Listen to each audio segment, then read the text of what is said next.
नमस्कार, मैं रवि आसलीवाल। खबरा प्रदेश की में आपका स्वागत है। पेश है अपने देश व राजस्थान की सकारात्मक खबरों के साथ खबरा प्रदेश की। नीट के पीजी कोर्सेज में दाखिले के लिए काउंसलिंग शेड्यूल जारी हो गया है। नीट 2020 और नेट एमडीएस 2020 की स्टेट कोटा सीट के लिए भिन्न राज्य इकाइयों द्वारा आयोजित काउंसलिंग 20 अप्रैल से 4 मई 2020 तक चलेगी। कोरोना संक्रमण की वजह से दुनिया बड़े बदलाव के मुहाने पर खड़ी है। बायोकॉम कंपनी की एग्जीक्यूटिव चेयरपर्सन किरण मजूमदार शाह ने इस बदलाव पर कई बातें कही है। उनका कहना है कि विश्व का बिजनेस मॉडल 360 डिग्री बदलने वाला है। कई ऐसे वर्क कल्चर खत्म हो जाएंगे जो बिजनेस का हिस्सा रहे थे।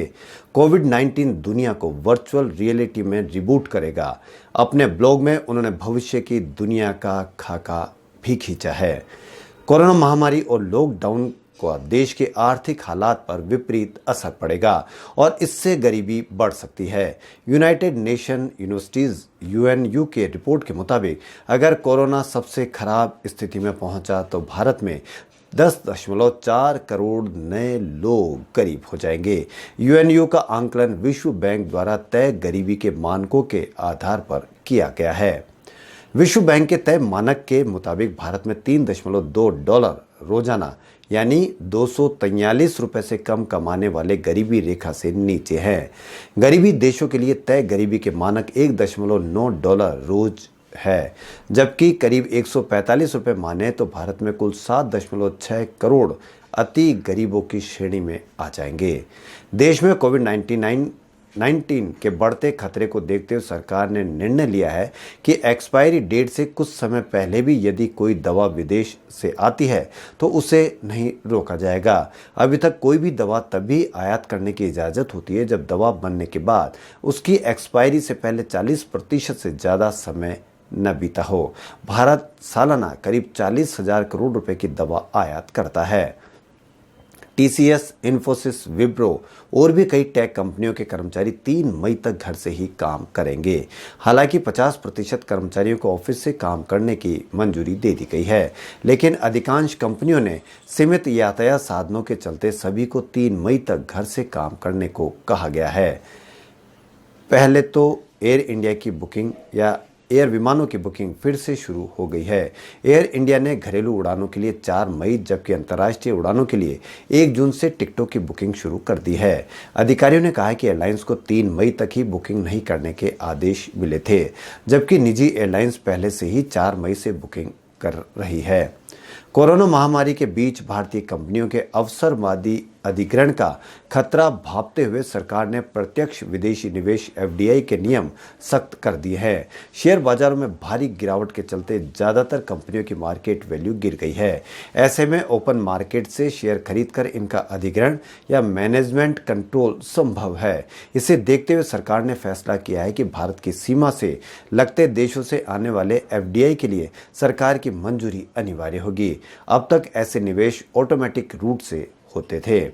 लॉकडाउन की शक्ति का सकारात्मक असर के कारण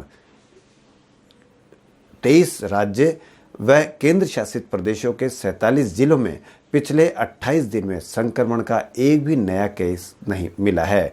वहीं 22 राज्यों के 22 जिले ऐसे हैं जहां 14 दिन से एक भी नया मरीज सामने नहीं आया है। कोरोना वायरस संक्रमण से मुक्त देश के 354 जिलों में सोमवार यानी कल से लॉकडाउन 2 में ढील का दौर शुरू होगा। किराना दुकानें दिन भर खुलेगी। शहरों से बाहर स्थित फैक्ट्री में काम शुरू हो जाएगा। यहाँ के लोग ऑनलाइन प्लेटफॉर्म्स पर इलेक्ट्रॉनिक आइटम भी खरीद सकेंगे। प्लम्बर, इलेक्ट्रीशियन जैसे सर्विसेज और निर्माण कार्य शुरू करने की भी छूट रहेगी। कोरोना के चलते जेल में बंदियों से परिजनों की मुलाकात पर रोक लगा दी गई है। इसी कारण बंदी कैंटीन से दैनिक आवश्यकताओं की वस्तुएं भी नहीं खरीद पा रहे हैं। बंदियों की परेशानी दूर करने के लिए जेल प्रशासन ने ई-मेट सेवा शुरू की है। अब मुलाकात घर बैठकर ही ऑनलाइन बंदी के कर सकता है और वहीं ऑनलाइन बंदी के खाते में रुपए भी डाल सकता है। राज्य की जेलों में करीब 20,000 के करीब बंदी है और जो इस नई सेवा का फायदा उठा सकते हैं। कोरोना संक्रमण रोकने के लिए रेलवे 3 मई तक ट्रेनों का संचालन नहीं करेगा, लेकिन रेलवे कार्यालय, कारखाने और उत्पादन इकाइयों में 20 अप्रैल से कामकाज शुरू हो जाएगा। 20 अप्रैल से मुख्यालय, मंडल, कारखाने और उत्पादन इकाइयों में एजी ग्रेड और इससे उच्च ग्रेड के अधिकारियों को कार्यालय आना होगा। 33% कर्मचारियों को भी ऑफिस आना होगा। देश में कोरोना वायरस का खतरा बढ़ता ही जा रहा है। बढ़ती मरीजों की संख्या के हिसाब से 3 मई तक इसको बढ़ा दिया गया है।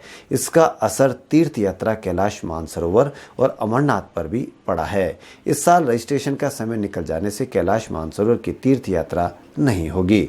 वहीं पहले 21 दिन के लॉकडाउन के बीच 1 अप्रैल से शुरू होने वाले अमरनाथ यात्रा के लिए भी बोर्ड ने पंजीकरण को रोक दिया था। अब बोर्ड की ओर से कहा गया है कि संभव है कि 21 से 28 अप्रैल के बीच ऑनलाइन रजिस्ट्रेशन शुरू किए जा सकते हैं। भारत सरकार के गृह मंत्रालय के 15 अप्रैल को जारी निर्देशों के क्रम में राज्य सरकार ने 20 अप्रैल से मॉडिफाइड लॉकडाउन के तहत उद्योगों को शुरू करने के संबंध में नए दिशा निर्देश जारी किए हैं।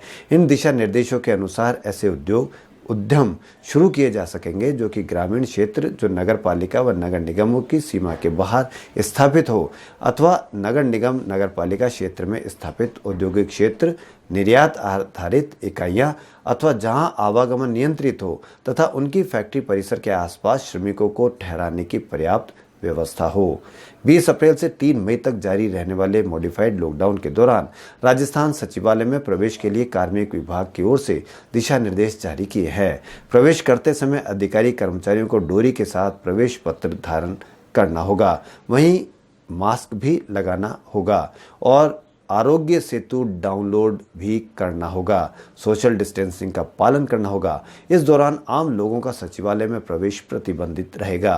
वहीं सचिवालय परिसर में पान, गुटखा, धूम्रपान निषेध रहेगा।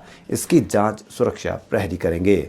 राजस्थान की 14,000 से अधिक खदानों और ईंट भट्टों में सोमवार से खनन शुरू हो जाएगा। इसके लिए राज्य सरकार ने गाइडलाइन जारी कर दी है। इस गाइडलाइन में सोशल डिस्टेंस से जुड़े सभी बिंदुओं की पालना करनी होगी। किसी भी बिंदु का वायलेशन होने पर संबंधित खनन लीज पर रोक लग जाएगी। खनन में काम शुरू करने से पहले सीधे तौर पर से 1.5 लाख से अधिक लोगों को वापस रोजगार मिल जाएगा, जिससे राजस्थान में थमे हुए निर्माणों को भी गति मिलना शुरू हो जाएगी। ग्लोबल हेल्थ साइंटिस्ट ने कहा है कि जब तक कोरोना वायरस की वैक्सीन तैयार नहीं हो जाती है तब तक टोक्यो ओलंपिक का आयोजन मुश्किल हो गया है। ओलंपिक 1 साल के लिए फिलहाल टाल दिया गया है। वहीं अमेरिका के राष्ट्रपति डोनाल्ड ट्रंप ने लॉकडाउन के समर्थक गवर्नरों की आलोचना की है। ये सभी गवर्नर डेमोक्रेटिक पार्टी के हैं और इन गवर्नर ने अपने राज्य में लॉकडाउन का आदेश दिया था। केंद्रीय प्रत्यक्ष कर एवं सीमा शुल्क बोर्ड ने लॉकडाउन में कारोबारियों की मदद के लिए 30 मार्च से अब तक 5,575 करोड़ रुपए के दावों के जीएसटी रिफंड आवेदनों को निराकरण किया है। खबरों में फिलहाल इतना ही। यदि आपको हमारा चैनल पसंद आए तो लाइक, सब्सक्राइब और शेयर अवश्य करें। धन्यवाद।